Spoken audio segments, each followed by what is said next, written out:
Completely mixed up from there, less than a millisecond. How do you do that? That's ridiculous. Berhenti kat situ. Jom kita tengok balik ulang tayang. Completely mixed up from there, less than a millisecond. Mesti korang terfikir macam mana dia buat. Jom saya tunjuk. Firstly, korang ambil Rubik's Cube korang, and then korang ikut algoritma yang saya tunjuk ni.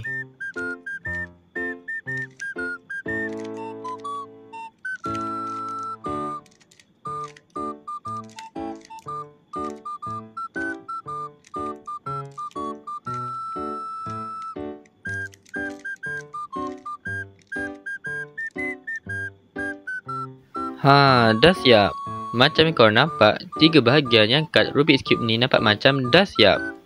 Tapi kalau korang pusing ke belakang macam ni, korang akan nampak yang Rubik's Cube ni masih lagi scramble. Memang menarik. Terima kasih kerana menonton. Jangan lupa untuk subscribe.